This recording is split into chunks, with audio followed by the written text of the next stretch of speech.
கர்த்தர் நல்லவர், அவர் கிருபை என்றும் உள்ளது. ஆமென் சொல்லலாமா? கர்த்தர் நல்லவர். காலையில நம்ம பார்த்தபடி என்ன பார்த்தோம்? நான் நரகத்துக்கு போறதுனால யாருக்கு பாதிப்பு? நமக்குத்தான் பாதிப்பு. அப்புறம் ஏன் ஆண்டவர் நமக்காக இறந்தாரு? இதை ஜென்ரலா பிரஜாதிகள்லாம் கேட்பாங்க, இந்த மாதிரி கேள்விலாம் கேட்பாங்க. எங்க நான் போறதுனால எனக்கு தாங்க பிரச்சனை, அவருக்கு என்னங்க அப்படின்னு கேட்பாங்க. நீங்க ஆன்சர் பண்ண தெரியணும். அதுதான் ஆண்டவர் பேசுறாரு. உங்களுக்கே முதல்ல தெரிஞ்சிருக்கணும், புரிஞ்சுக்கணும் எதுக்காக அவர் சாகணும் அப்படின்னா. நான் நரகத்துக்கு போறதுல யாருக்கு பாதிப்பு? அவருக்கும் பாதிப்புங்கிறார். என்ன பாதிப்பு? அவரால் அதை தாங்கிக்க முடியாதான். அதை தாங்கிக்கிற சக்தி அவருக்கு இல்லைங்கிறதான் உண்மை. இதை நீ நல்லா புரிஞ்சுக்கணும். அப்படின்னா லூக்கா 15 வருகிற இயேசு சொன்ன அந்த ஊமை தான் நல்லா அது ஃபிட் ஆகும். இளையகுமாரன் சொத்தை பிரிச்சு கேட்குறான். தகப்பன் எவ்வளவோ போராடி இருப்பான், எவ்வளவோ புத்திமதி சொல்லியிருப்பான், வேணாண்டா வேணாண்டான்ட்டு. வேணாம், சீரழிஞ்சிருவ, சொத்து அழிஞ்சிரும், சாட்சி கட்டி போயிடும், உடம்பு போயிடும், சாப்பாடு கிடைக்காது, கஷ்டப்படுவ, வேண்டாம், அப்பாவுடைய அரவணைப்பிலே இரு, எதுவாக இருந்தாலும் என் பக்கத்தில் உனக்கு கடை வச்சு கொடுக்குறேன், என்னென்னமோ பேசியிருப்பாரு. கேட்கல. அவன் கேட்குறான், நான் எப்படி போனா உங்களுக்கு என்ன? பணத்தை கொடுத்து போக வேண்டியதானே, உங்களுக்கு என்ன? உங்களை கூப்பிட்டு நான் கஷ்டப்பட்டா நான் கஷ்டப்பட்டு போய்க்கிறேன், உங்களுக்கு என்னங்க வந்துச்சு? பாசமுள்ள தகப்பனை புரிஞ்சிக்காத மகன்மார்கள் பேசுறதுனா வழக்கம். எதுக்கு அப்பா அப்படி பேசுறாருன்னா பாசத்துல பேசுறாங்க. புரிஞ்சிக்காத மகன் இப்படி பேசுவார், எனக்கு என்ன, உங்களுக்கு என்ன, எனக்கு தானே பிரச்சனை, நான் தானே கஷ்டப்பட போறேன், நான் தானே அசிங்கப்பட போறேன், உங்களுக்கு என்ன, உங்களுக்கு என்ன, நீங்க அசிங்கப்பட போறீங்களா, உங்களுக்கு என்ன, நான் மேனேஜ் பண்ணிக்கிறேன், நான் சமாளிச்சுக்கிறேன் அப்படின்னு மகன் சொல்றாரு. அது ஒரு பக்கம் உண்மைதான். இவர் தான் அசிங்கப்பட போற, இவர் தான் கஷ்டப்பட போற, இவர் தான் எல்லாமே அவர் தான். ஆனா இந்த இதை அப்பாவால தாங்கிக்க முடியாது அப்படிங்கிற உண்மையை தான் மகன் புரிஞ்சுக்கணும். இதை அப்பா தாங்கிக்க முடியாது. அது எப்படி தெரியுதுன்னா, அந்த இளையகுமார் நோமையில மகன் தூரத்துல வர்றத அப்பா பாக்குறாரு.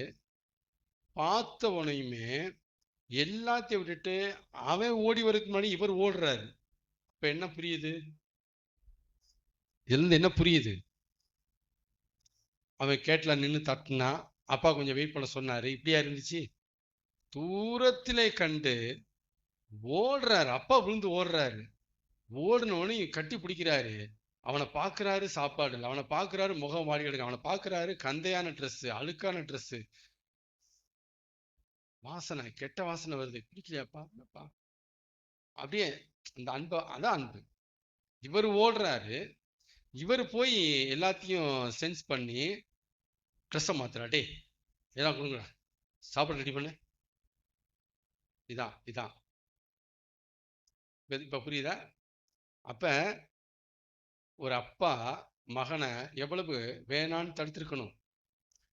அவனுடைய பிரிவே முதல்ல அவர் கஷ்டப்படுத்தி இருக்கு. முதல் பாதிப்பு அங்கதான். பிரிஞ்சிருக்க போறியா, என்னடா விஷயம்? ரெண்டாவது என்ன கஷ்டம்? கஷ்டப்படுவேடா, நீ கஷ்டப்படுவேடா. இதான் அப்பா உண்மையா பாசமா இருக்கிற தகப்பனுடைய மனசு. இப்படிதான் இருக்கும். ஒண்ணு பிரிவை தாங்கிக்க முடியாது, ரெண்டாவது அவன் பிரிஞ்சு அவன் போய் கஷ்டப்படாம போறாம தீலா, அதை அவரால் தாங்கிக்க முடியாது. இந்த ரெண்டுக்காகத்தான் போராடினார் இளையகுமாரன்ட்ட. ஆனா அவன் கேட்குறீங்க, உங்களுக்கு என்ன வந்துச்சு, என் பங்கை கொடுத்து போயிட்டே இருக்க வேண்டியதானே, நான் கஷ்டப்படுறேன், நல்லா இருக்கிறேன், உங்களுக்கு என்ன, அப்படிதான் கேட்டான் அவன். ஏன்னா எழுதியிருக்கான்னு பார்க்காங்க, இருக்காது. இதை எங்க இருந்து புரிஞ்சுக்கணும்? இது வெளிச்சம் எங்க இருந்து புரிஞ்சுக்கணும்னா, அவன் திரும்பி வரும்போது இவருடைய ரியாக்ஷன் எப்படி இருந்தது அங்கிருந்து புரிஞ்சுக்கணும். அந்த பாயிண்டை புரிஞ்சுன்னா தெரிஞ்சு போயிடும் எப்படி இருந்திருக்காருன்ட்டு. சரிங்களா? அதனால இந்த சம்பவத்தை நீங்க மைண்ட்ல வச்சுக்கிட்டு தேவன் நம்ம மேல காமிச்சிருக்கிற சிலுவையின் அன்பை நீங்க புரிஞ்சுக்கணும். எதுக்காக அவர் இறந்தாரு? நரகத்துக்கு போறது நான் தானே, அவருக்கு எந்த நட்டமும் கிடையாது. ஆமேனா? நம்ம மேல அவருக்கு பாசம் முத்தி போயிருச்சு. தேவனுக்கு நம்ம மேல பாசம் முத்தி போயிருச்சு. அதான் நமக்கு பதிலா தண்டனையை அவர் வாங்கினாரு. இத உலகத்துல கேக்குறாங்க, அது எப்படி விதை விதைச்சவன் தானே அறுப்பான், நீங்க விதைச்சிங்க அவர் அறுப்பாராக்கும். இது லாஜிக்காவே தப்பா இருக்கு பேசுறாங்க. யூடியூப்ல போனா நிறைய இருக்குது. லாஜிக்கலி இது ராங்குங்க, தப்புங்க அது. ஏன் உங்க பைபிள்ல இருக்கே, விதைத்தவன் என் மனுஷன் எதை விதைக்கிறானோ அதையே அறுப்பான் எழுதியிருக்குங்க. அப்ப நீங்க விதைச்சிங்க அவர் அறுப்பாரா? இது நம்ம ஒத்துக்க முடியாதே. உங்க பைபிளே அதை ஏத்துக்க மாட்டேங்குது பத்தியா, அப்படி எடுப்பாங்க, வசனத்துல இருந்து எடுப்பாங்க. பார்த்தீங்களா, இது வேற அது வேற. அங்கதான் புரிஞ்சுக்கணும். நாம விதைச்சோம், யார் அறுத்தார்? சிலுவையில் அவர் அறுத்தாரு. ஆமீன். என்ன ரீசன்னா நம்ம மேல அவருக்கு பாசம் முத்தி போயிடுச்சு. முத்தி போச்சுன்னா தெரியுமா? முத்தி போச்சு. முத்தி போச்சு. ஒரு ஒரு ஒரு பொருள் முத்தி போச்சு கேள்விப்பட்டிருக்கீங்களே, ரொம்ப முத்தி போச்சு. வெண்டைக்காய் முத்தி போச்சு, முத்தி போச்சு. அதான் அது பேர் தான் அளவில்லாத அன்பு. எல்லா மதத்திலையும் கர்த்தர் தெய்வம் அன்புள்ளவர் சொல்லுவாங்க. இன்னொரு மதத்துல இறைவன் அளவற்ற அன்பாளன், நிகரற்ற இறைவன் போல் நிறைய பேசுவாங்க. ஆனா அந்த அந்த வேர்டை பிராக்டிக்கலா செஞ்சவர் நம்ம ஆண்டவர் தான். அந்த வேர்டை பிராக்டிக்கலா நிஜமாக்கி காமிச்சவர். நிஜத்துல அந்த அளவற்ற அன்புனா என்ன அப்படின்ட்டு செஞ்சு காமிச்சவர் நம்ம கர்த்தர் தான். எல்லாம் வாயில சொல்லி இருக்கிறாங்க, ஆனா இவர் செஞ்சு காமிச்சிருக்கிறாரு. அதான் எனக்கு ரொம்ப பிடிக்கும். வேற ரொம்ப பிடிக்கிறதுக்கு நிறைய காரணங்கள்ல இது ஒண்ணு, செஞ்சு காமிச்சார். ஆமீன். கர்த்தர் நல்லவர். டாபிக்ல வரலாம்.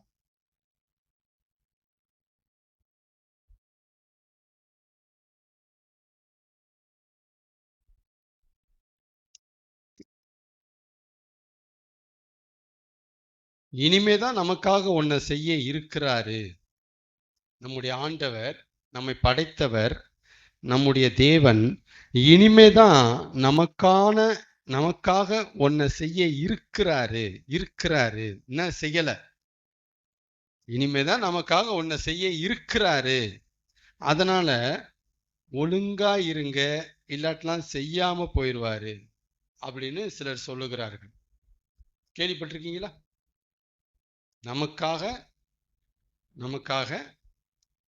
ஒன்ன இனிமேதான் செய்ய போறாரு. அதனால கொஞ்சம் நீங்க பிடிச்ச மாதிரி நடங்க, எல்லாம் என்ன செய்வாரு?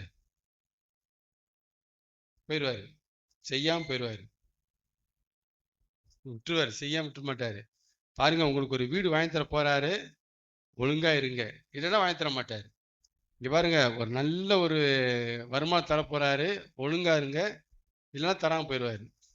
இப்படி இனிமேத்தான் நமக்கு ஒண்ணு செய்ய இருக்கிறாரு, அப்படிங்கிற அந்த தாட் ரொம்ப கவனமா கவனிங்க. எப்படி ஜனங்கள் மத்தியில ஆண்டவரை பற்றிய புரிதல்கள், விசுவாசங்கள் உலாவிட்டு இருக்குங்கிறது தான் ஆண்டவர் மட்டும் காமிச்சு கொடுத்தே வர்றார். எப்படி ஜனங்க பேசுறாங்க, இதுக்கான காரணம் என்ன? இப்படி ஒரு விசுவாசம், இப்படிப்பட்ட ஒரு புரிதல், இப்படிப்பட்ட ஒரு எண்ணம், இப்படிப்பட்ட ஒரு பார்வை கிறிஸ்தவத்துல இருக்கு. என்ன பார்வை அது? என்ன பார்வை? இனிமேதான் ஆண்டவர் நமக்காக செய்ய இருக்கிறாரு. செஞ்செல்லாம் வச்சிருக்கலங்க, இனிமேதான் செய்ய இருக்கிறாரு. அதனால என்னங்க, அதனால கவனமா இருங்க, இல்லாட்டெல்லாம் உங்களுக்கு கிடைக்காம போயிடும், செய்யாம போயிடுவாரு, தராம போயிடுவாரு. அப்படிங்கிற உபதேசங்கள், பிரசங்கங்கள், போதனைகள் இருக்கு. இந்த போதனைக்கு என்ன காரணம்? இப்படிப்பட்ட போதனை இருக்கிறதுக்கு என்ன காரணம்? அவங்க தராமல் போயிடுவாரு, உங்களுக்கு கிடைக்காம போயிடும், செய்யாமல் போயிடுவாரு. அப்படிங்கிறதுக்கு என்ன காரணம்? இனிமேத்தான் செய்ய இருக்கிறார். ஏற்கனவே செஞ்சு வச்சிருக்கல, இனிமேத்தான் செய்ய இருக்கிறார் அப்படிங்கிற அந்த தாட்டு தான் இந்த புத்திக்கு காரணம். நம்பர் 1. இன்னும் சிலர் சொல்றாங்க, ஏற்கனவே எல்லாம் ரெடி பண்ணி வச்சிட்டார். முதல் குரூப் எப்படி விசுவாசிக்கிறாங்க? இனிமேத்தான் செய்ய போறாரு, இனிமேத்தான் செஞ்சு தர இருக்கிறாரு. First group. ரெண்டாவது குரூப், ஐயோ அப்படிலாம் இல்லைங்க, நீங்க வேற, அவர் கடவுளுங்க, கடவுளுங்க அவரு. அதனால ஏற்கனவே எல்லாமே ரெடி பண்ணி வச்சிட்டாருங்க, ஆல்ரெடி ஃபினிஷ், எல்லாம் ரெடி பண்ணி வச்சிட்டாரு. ஆனா கண்டிஷன், நாம ஒழுங்கா இருந்தா தருவாரு, இல்லாட்டினா தரமாட்டாரு. அப்படி சொல்லுங்க. இது ரெண்டாவது குரூப். இனிமேத்தான் செய்ய இருக்கிறாரு, ஃபர்ஸ்ட் குரூப். அதனால ஒழுங்கா இருக்கணும், இல்ல செய்யாம போயிடுவாரு, தராம போயிடுவாரு. இது ஃபர்ஸ்ட் குரூப். ரெண்டாவது குரூப், எல்லாம் ரெடி பண்ணி வச்சுட்டாரு. அப்படி சொல்லாதீங்க, எப்படி சொல்லுங்க, எல்லாம் ரெடி பண்ணி வச்சுட்டாரு. ஏன்னா கடவுளுங்க அவரு, மனுஷன் கிடையாதுங்க. எல்லாம் ரெடி பண்ணி வச்சுட்டாரு. அதுக்காக ஒழுங்கா இருங்க, இல்லைன்னா தரமாட்டாரு. ஆஹா, அவ்வளவுதான், உங்களுக்கு கிடைக்காம போயிடும், தரவே மாட்டாரு. ரெண்டாவது குரூப் சந்திப்பீங்க வாழ்க்கையில. இது ரெண்டாவது குரூப். மூணாவது குரூப் பாருங்க, சண்டே ஈவினிங்காகவே ஆயத்தம் பண்ணி தர்றாரு. ஏற்கனவே எல்லாம் ரெடி பண்ணி வச்சுட்டாருங்க. ரெண்டாவது குரூப் மாதிரியே பேசுறாங்க. ரெடி பண்ணி வச்சுட்டது உண்மை, ஏன்னா அவர் தெய்வம், அதில் மாற்று கருத்தே கிடையாது. அவர் பார்த்து பார்த்துலாம் தரமாட்டாரு, எல்லாமே ரெடி பண்ணி வச்சிட்டாரு வச்சிட்டாரு. ஆனா பாருங்க, அவரான தரமாட்டாரு. ஆனா பாருங்க, அவரான தரமாட்டாரு, நாம தான் முயற்சி பண்ணி அதை கைப்பற்றணும், அதை போய் எடுத்துக்கணும் அப்படின்னு சிலர் சொல்றாங்க. இது அப்படி எல்லாம் ஒன்று போல அப்படி வரும், அங்கங்க சிக்கல், அங்கங்க முடிச்சு, எல்லாம் ரெடி வச்சுட்டாருங்க. ஆனா அவரால தரவே மாட்டாரு. நீங்க தான் பாடுபடணும். அவர் வச்சுட்டாரு, ரூம்ல கிடக்கு, வேணும்னா நீங்க கஷ்டப்பட்டு போய் எடுத்துக்கலாம், கஷ்டப்பட்டு உடம்ப வருத்தி பலவந்தம் பண்ணி நீ எடுத்துக்கலாம். நித்திய ஜீவனை எடுத்து வச்சிட்டாரு, பலவந்தம் பண்ணா கிடைக்கும். பரலோக ராஜ்யத்தை தரேன்ட்டாரு, பலவந்தம் பண்ணினா கிடைக்கும், வசனம் இருக்கு. நீங்க பலவந்தம் பண்ணணும். பலவந்தம் பண்ணுகிறவர்கள் அதை பிடித்துக் கொள்கிறார்கள் இயேசு சொல்லவில்லையா? வசனம் சொல்லவில்லையா? பலவந்தம் பண்ணணும், படாத பாடு படணும், நீங்க கஷ்டப்படணும். அதனால ரெடி பண்ணி வச்சுட்டாரு, அதுல சந்தேகமே இல்லை. ஆனா அவரா தரமாட்டாரு. நீங்க ஒர்க்க போடணும், எஃபர்ட்டை போடணும், ட்ரை பண்ணணும், பிரயாசப்படணும். அவரா தரமாட்டாரு. சூப்பரா இருக்கு, அப்படி நம்புற மாதிரி இருக்கு பாருங்க. ஆமல, ஆமல, வசனம் இருக்குல்ல, ஆமல. ஃபர்ஸ்ட் என்ன சொன்னேன்? ஃபர்ஸ்ட் குரூப்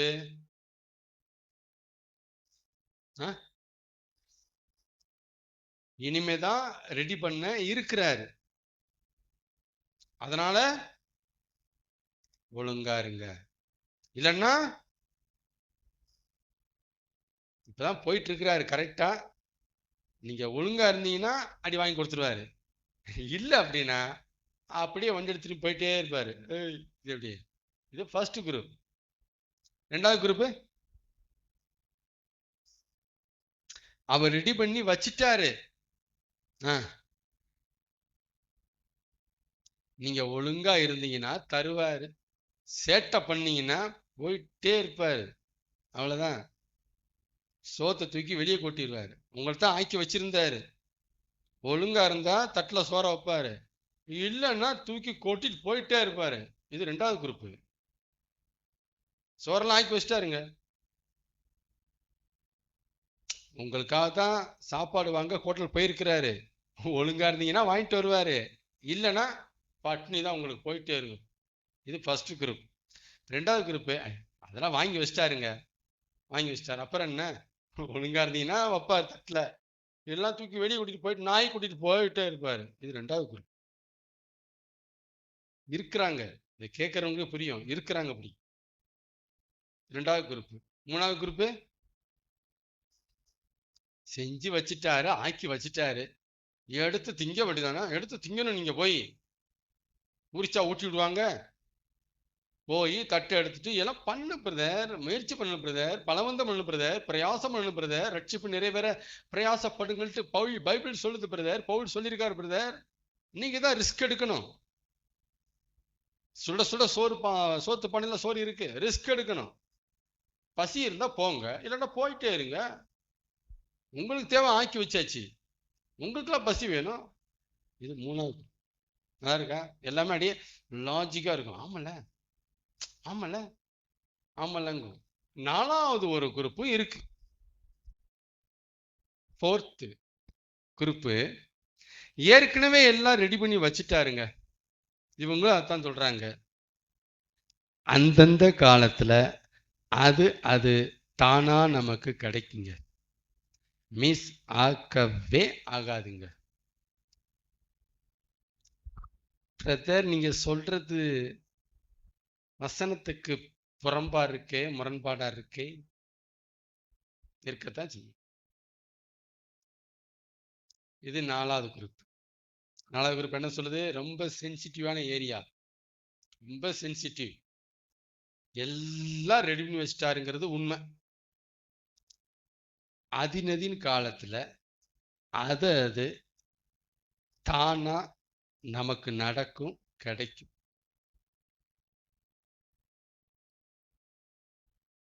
இது 4th குரூப் உடைய ஃபெய்த். இதுல 4 குரூப்லயுமே 3 குரூப் ஒரே மாதிரி நம்புறாங்க. ஃபர்ஸ்ட் பாயிண்ட் ரெடி பண்ணி வச்சிட்டாரு. முதல் குரூப் மட்டும்தான் ரெடி பண்ண போறாரு. ஆனா 4 குரூப்புமே 2வது பார்ட்ல வேற மாதிரி டீல் பண்றாங்க. எதை செலக்ட் பண்ணலாம்? What is your opinion, what is your understanding, இது எது சரியான புரிதல், சரியான ஃபெய்த்?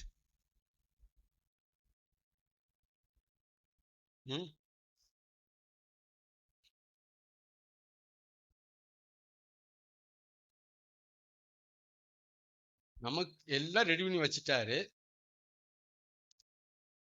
நமக்காக ரெடி பண்ணி வச்சத வேஸ்ட் பண்ணுவாரா, இல்ல வேஸ்டாக விடுவாரா, இல்ல நமக்காக ரெடி பண்ணி வச்சத அடுத்த ஆள் தருவாரா? அடுத்த ஆளுக்கு மேல ஃபிட் ஆகுமா? அது ஃபிட் ஆகுமா? இல்ல அவரே யூஸ் பண்ணிக்குவாரா? போ நீ சாப்பிட்டா என்ன, நான் சாப்பிட்டுக்கிறேன், அப்படி சாப்பிடுவாரா? நல்லா கவனிங்க, அவரும் யூஸ் பண்ணிக்க மாட்டாரு, அடுத்த ஆளுக்கு ஃபிட் ஆகாது, கொடுக்க மாட்டாரு, அதை தூக்கி வெளியும் போட மாட்டாரு, வெளியே போட முடியாது. அப்ப என்ன, அப்ப என்னங்க அது? அது சொல்லுங்க. அப்ப என்னங்க? இந்த 3 கேள்வி கேட்டா பதில் வரும். அவரும் யூஸ் பண்ண மாட்டாரு, வேஸ்டும் பண்ண மாட்டாரு, எனக்காக ஆயத்தமாக்கின தூக்கி இன்னொரு ஆள் தரவும் மாட்டாரு. அப்ப என்ன தான் கேள்வி. அப்ப என்ன?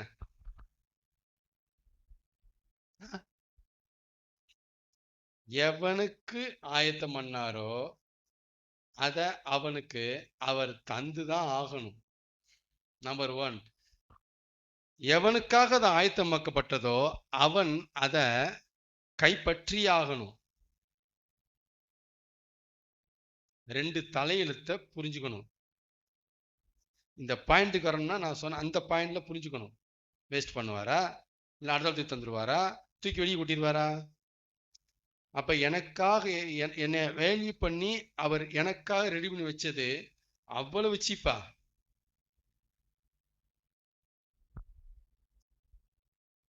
இதை நம்ம இதை இதை இதை இதை நீ சரியா புரிஞ்சுக்கணும்னா சிலுவையின் அன்பை நம்ம புரிஞ்சுக்கணும். ஃபர்ஸ்ட் அனாதி சிநேகத்தை நல்லா உள்வாங்கணும்.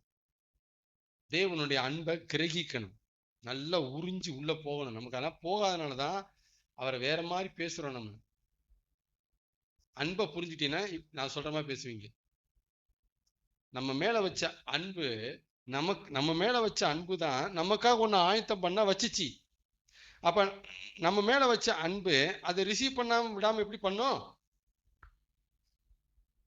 எந்த காலத்துல நான் என்ன எஃபோர்ட் போடணும், எந்த காலத்துல எனக்குள்ள என்ன ஃபயர் ஃபார்ம் பண்ணணும், எந்த காலத்துல என்னுடைய நடவடிக்கை எப்படி எல்லாமே ஆல்ரெடி ஓவர் வந்துடும். அதான் ரொம்ப எனக்கு தொடும். பிலிப்பியர் 2:13 எடுங்க. ரொம்ப தொடும் இந்த கனெக்டிங் வேர்டு. எல்லாருமே அந்த ஒரு வசனத்தை எடுத்து பேசியிருப்போம். ஆனா அது ஒரு கனெக்டிங் வேர்ஷன் தெரியாம போயிடுச்சு. பிலிப்பியர் 2:13 எடுங்க.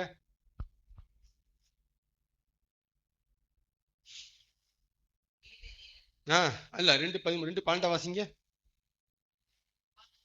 ஆதலால் எனக்கு பிரியமானவர்களே, நீங்கள் எப்பொழுதும் கீழ்ப்படுகிறபடியே நான் உங்களுக்கு சமீபமாய் இருக்கும் பொழுது மாத்திரமல்ல,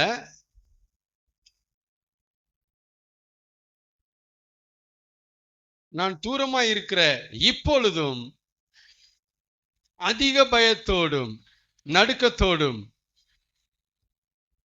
உங்கள் ரட்சிப்பு நிறைவேற பிரயாச அந்த வசனத்தை பிடிச்சாச்சு. ரிஸ்க் எடுக்கணும், எஃபோர்ட் போடணும்.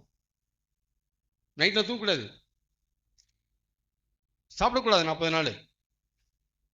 உங்க ரட்சிப்புக்காக நீங்க அழுவணும், பிரயாசப்படணும். வசனம் அங்க இருக்கு. அதை சொன்ன பவுல் வேற எங்கேயோ எழுதாம பக்கத்துல எழுதுறாரு பாருங்க. 13 பாருங்க. ஏனெனில், அப்ப ஏனென்கிறது எதை குறிக்குது? 12 இணைக்கிற கன்ஜெக்ஷன் வேர்டு, அது இணைப்பு வார்த்தை. ஏனெனில் தேவனே, அண்டர்லைன், தேவனே தமது தயவுள்ள சித்தத்தின்படி விருப்பத்தையும் செய்கையையும் உங்களில் வந்துட்டாரா? உள்ள வந்துட்டாரா? ரட்சிப்பு நிறைவேற பிரயாசப்படணுங்கிறது ஃப்ரண்ட் ஸ்கிரீன். தேவனே ஆக்ஷன் நவுன கனிகளை உங்களுக்குள்ள ஃபார்ம் பண்ணுவாருங்கிறது பிகைண்ட் ஸ்கிரீன். அங்க வந்திருக்கு. அங்க சொல்றாரு அவர் கரெக்டா. பவுல் எங்க அண்ணன் தப்பான பேச மாட்டாரு, கரெக்டா பேசுவார். கரெக்டா அங்கேயே பேசியிருக்கிறதா அதுல பியூட்டி. வேற எங்கேயோ பேசாம அங்கேயே கோர்த்துருக்கிறாரு. ரட்சிப்பு நிறைவேற பிரயாசப்படணுங்கிறது வாஸ்தவம், உண்மை. ஆனா நீங்க மண்டையை போட்டு உடச்சிக்காதீங்க, பின்னாலேயே தலைவர் வர்றாரு. நீங்க உங்க ரட்சிப்பை காத்துக்கொள்ள, ரட்சிப்பு நிறைவேற உங்களுக்கு என்ன வேணும் அப்படிங்கிறத ஊசி எடுத்துட்டு விருப்பத்தை எடுத்து உள்ள இன்ஜெக்ட் பண்ணி விடுவாரு. கவலைப்படாதீங்கிறாரு. உங்களுக்கு அதுக்கான ஃபயரை உள்ள தள்ளுவாரு, அதுக்கான மூவை உள்ள கொடுப்பாரு, அதுக்கான ஆக்ஷன் நவனை தருவாரு. பயப்படாதீங்க. முதல்ல அப்படி சொல்லிட்டு கீழே தட்டி கொடுக்குறாரு. பயப்படாதீங்க, பிரயாசப்படுங்க, பிரயாசப்படுங்க, பார்த்துக்குவாரு அவர். என்ன இது? எப்படி அந்த வசனத்தை நான் அப்படிதான் பார்க்குறேன். என் கண்ணுக்கு அதான் அப்படிதான் காட்சியாகுது. அழகா முதல்ல அப்படிதான் அப்படி சொல்லிட்டு பின்னாடி கை தட்டுறாரு, கையை வந்து தட்டி கொடுக்குறாரு, தோலை தட்டி கொடுக்குறாரு. பயப்படாங்க, பார்த்துக்குவார். 2:13 என்ன சொல்றாருன்னா, கர்த்தர் பார்த்துக்குவார். அவ்வளவுதான் பாயிண்ட். கர்த்தர் பார்த்துக்குவார், பயப்படாது. அப்ப ஆயத்தம் பண்ணினவைகளை நாம ரிசீவ் பண்ணணும், உண்மை. அதுக்கான எஃபோர்ட், அதுக்கான ஃபயர், அதற்கான கிரியைகள் எல்லாம் நம்மகிட்ட இருக்கணும், எல்லாமே உண்மை. ஆனா அதின் காலத்துல அது தானா நமக்குள்ள ஃபார்ம் ஆகும், நம்மளை கொண்டு ஃபார்ம் ஆகும், நடந்து முடியும். இதைத்தான் புரிஞ்சுக்கணும்னு சொல்றேன். இதைத்தான் பவுல் பிலிப்பியர் 1 எழுதுறாரு. நம்மில் நற்கிரியையை தொடங்கினவர் கிறிஸ்துவின் நாள் பரியந்தம் முடிய நடத்துவார் என்று நம்பி. இதைத்தான் அங்க பேசுறாரு. தொடங்கினவர் முடிப்பார். இதெல்லாம் நம்ம பேசுறோமே, இதையும் பேசுறோம் அதையும் பேசுறோம், குழப்புறோம். நம்ம குழப்புறோம். குழப்பாதீங்க, யாரையும் குழப்பாதீங்க, தெளிவாதான் இருக்கு. உங்களை கேட்காம என்ன கேட்காம சிலுவையில செத்தவருக்கு நீங்க என்ன பாடம் எடுக்கிறது? நீங்க என்னையா, அவர் என்னையா உங்களை எதிர்பார்த்தே சாகல, உங்களை எதிர்பார்த்தா உட்காந்துருக்காரு பரலது வர்றதுக்கு. வாடானா வந்தாகணும். அதான் எப்பயுமே சொல்லுவேன், என்கிட்ட சொல்லி தருவார் ஆண்டவர். மோசேயின் கையெழுத்து ஊழியத்துக்கு தேவனுக்கு தேவைப்பட்டது, மறுக்கவே முடியாத உண்மை. நம்பலாமா அத?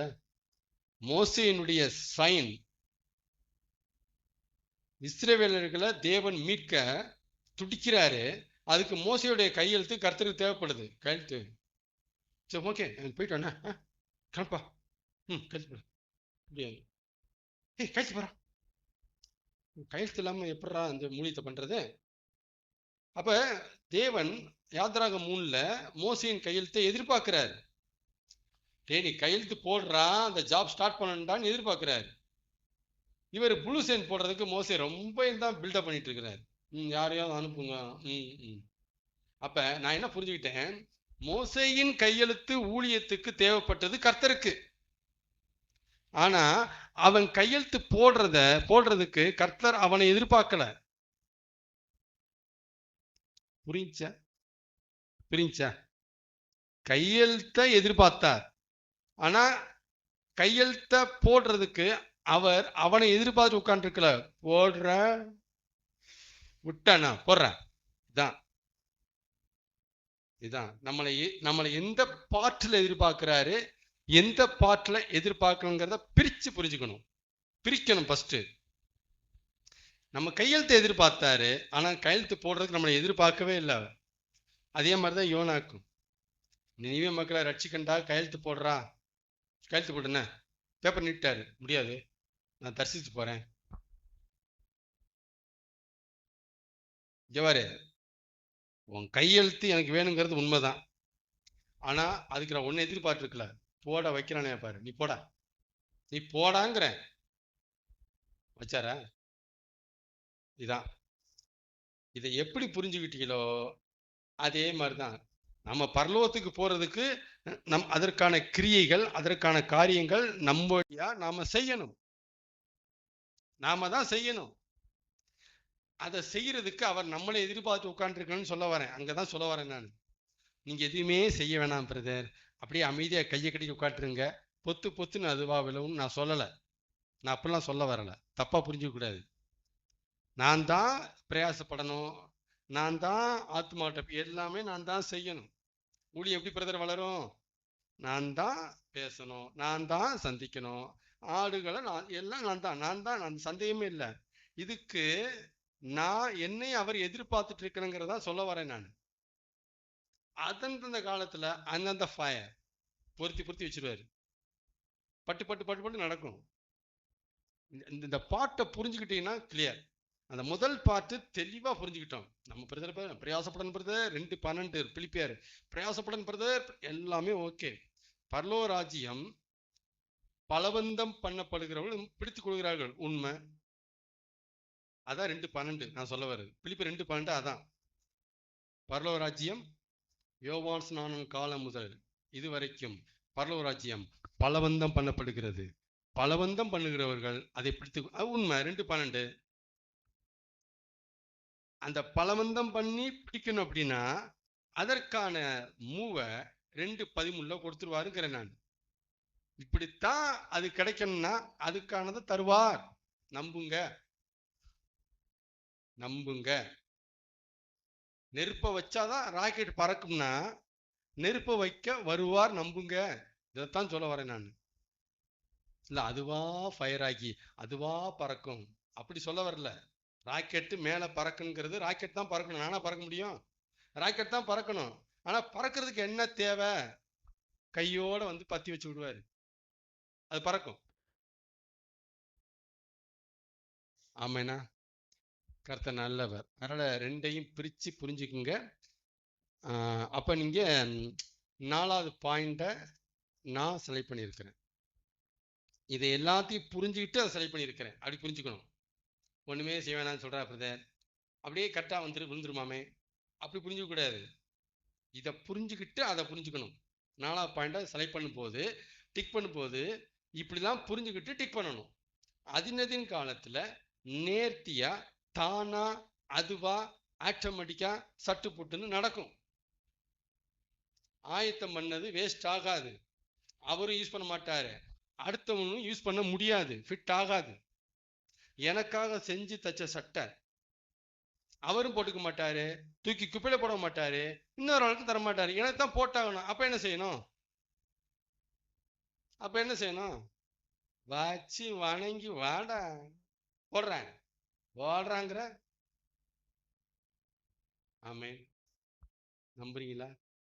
நீங்க இது எப்படி சொல்ல, ரொம்ப மெச்சூர்டு தாட். அந்த 3 பேரையும் கடந்து 3 குரூப்பையும் கடந்து வர வேண்டிய இடம் இது. அவ்வளவு ஈஸியானா முதல்ல நீங்க உள்ள நுழைஞ்சோம்னே முதல்ல குரூப் தான் நிற்பாங்க. அவங்களுக்கு பதில் சொல்லிட்டு வந்தீங்கன்னா 2வது குரூப், என்னப்பா எங்க போற, இப்பயே சொல்றாங்க ரெடியூன் வச்சிட்டாருங்க.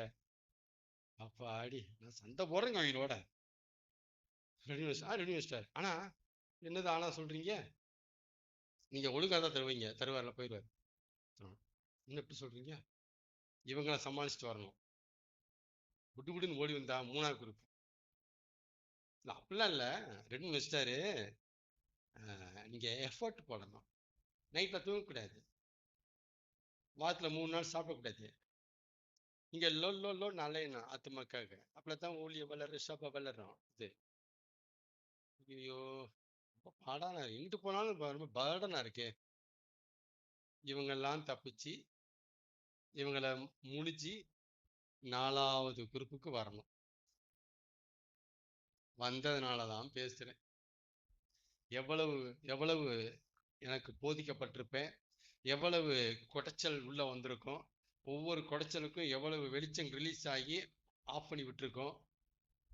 சும்மாலாம் 4வது பாயிண்ட சும்மா பேசல, அவ்வளவு கொஸ்டின்ஸ், அத்தனைக்கு ஆன்சர், அத்தனைக்கு எதார்த்தம் ஓடி வருது, காப்பாத்துது. என்ன என்ன லாஜிக்கா இல்லவா? இங்கேப்பா இதான் லாஜிக்குப்பா வந்து பேசுது எதார்த்தம். ஆமைனா